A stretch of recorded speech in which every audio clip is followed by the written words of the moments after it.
Praise the Lord. ஆண்டவராக இயேசு கிறிஸ்து நாமத்திலே உங்களை வாழ்த்துகிறேன். தேவனுடைய பிரசன்னமும் கிருபையும் உங்களோடு இருப்பதாக. 2 ராஜாக்களின் புத்தகத்திலே 19ஆம் அதிகாரம் 30ஆம் வசனம், யூதாவிலே தப்பி மீந்தவர்கள் கீழே வேர் பற்றி மேலே கனி கொடுக்கிற ஒரு காலம் வரும். ஆண்டவர் சொல்றாரு, உங்களை கனி கொடுக்கிற ஒரு காலத்துக்கு அவர் ஆயத்தம் பண்ணியிருக்கிறார். அதேதான் 31ஆம் சொல்கிறது, இது கர்த்தருடைய வைராக்கியம் இதை செய்யும். கர்த்தருடைய வைராக்கியம் அவரை நம்புகிறவர்களை, அவரை நம்பி விசுவாசிக்கிறவர்களை, அவர் வார்த்தைக்காய் காத்திருக்கிறவர்களை இந்த ஊரார் உலகத்தார் நடுவிலே மெச்சியை கொள்ளும்படி புகழும்படியாய் ஒரு ஆசீர்வாதத்துக்கு அவர்களை அவர் ஆயத்தம் பண்ணி சொல்லுகிறார். அதுதான் அங்கே சங்கீதத்தில் 1ஆம் சங்கீதம் 2ஆம் சொல்லுது, கர்த்தருடைய வேதத்திலே பிரியமாயிருந்து. நீ கர்த்தருடைய வேதத்தில் பிரியமா இருக்கீங்கல்ல, தியானம் பண்றீங்கல்ல, அப்ப ஆண்டவர் உங்களை எங்க கொண்டு போறாருன்னா நீர்க்கால்கள் ஓரமாய் அந்த அபிஷேகத்துக்கு நேராய், ரட்சிப்புக்கு நேராய், விசுவாசத்துக்கு நேராய் உங்களை அங்கே நாட்டுகிறார். அங்கே சத்துவத்தை கொடுக்கிறார், போதனையை கொடுக்கிறார், கிருபைகளை தர. இது தொடர்புடைய ஒரு வசனம் மத்தேயில 7 நீங்க படிக்கும்போது, நான் சொல்லிய வார்த்தையை கேட்டு அதன்படி செய்கிறவன் எவனோ அவனை புத்தி உள்ள மனுஷனுக்கு ஒப்பிடுவேன்.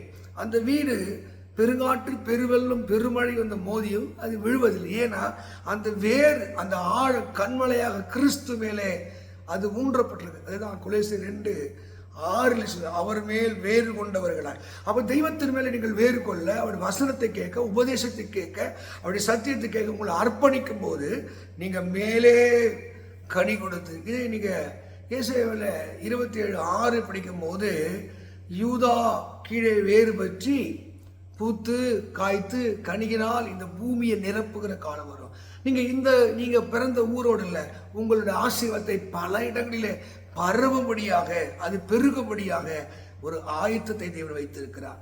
அதனால நீங்கள் கிறிஸ்துவை தவிர வேறு வேறு கட்டப்பட்டிருக்கலாம், உலகத்திலே கட்டப்பட்டிருக்கலாம். அவங்களோடு ஒட்டிக்கொண்டா, இவங்களோடு ஒட்டிக்கொண்டா, இதை செஞ்சா அதை செஞ்சா நன்மை நடந்துரும் என்று ஒருவேளை நீங்கள் நினைத்திருக்கலாம்.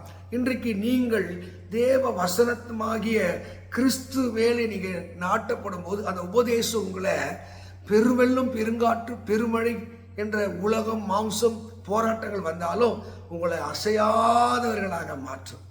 அப்போ நீங்க மேலே கனி கொடுக்க வேண்டும். பார்க்கறதுல நல்ல குணங்கள் மாதிரி இருக்கு, நல்லா இருக்காருங்க, சூப்பரா இருக்காருங்க சொல்ல முடியாது.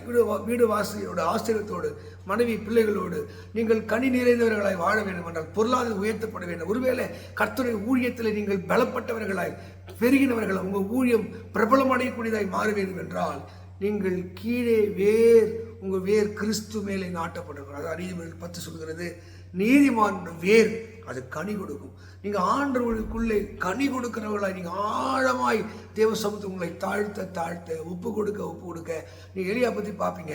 எலியா அந்த ஏசாயா 1 ராஜாக்கள் 19 படிக்கும்போது, 18:43 படிக்கும்போது, இந்த நெற்றி தன் முழங்காலை படியும்படி தன்னை தாழ்த்தினார். பார்த்தீங்கன்னா அவர் எவ்வளவு தாழ்த்தி கீழே போகிறாரோ மேலே மழை வந்தது.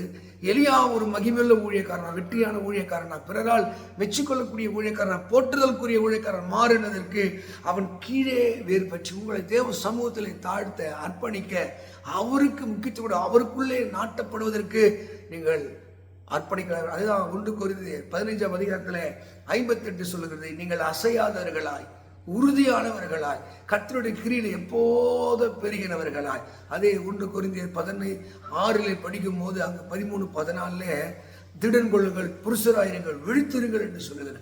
அப்ப நீங்க திடன் கொண்டு புருஷராய் விழித்திருந்து அசையாதவர்களாய், உறுதியானவர்களாய் நீங்க கர்த்தருக்குள்ளே கட்டப்படுகிற போது வெளியே கனி. அதுதான் லூக்கா 6ஆம் அதிகாரத்தில் 43 படிக்கும் போது, அதினதின் கனினாலே அறிவீர்கள், நல்ல மரம் கெட்ட கனியை கொடுக்காது, கெட்ட மரம் நல்ல கனியை கொடுக்காது. அந்த கனி அது கிறிஸ்துவை மகிழ்ப்படுத்தும்படியாய், அதை நீங்கள் போய் கனி கொடுங்கள், பிதா மகிழ்ப்படும்படி போய் கனி கொடுங்கள்.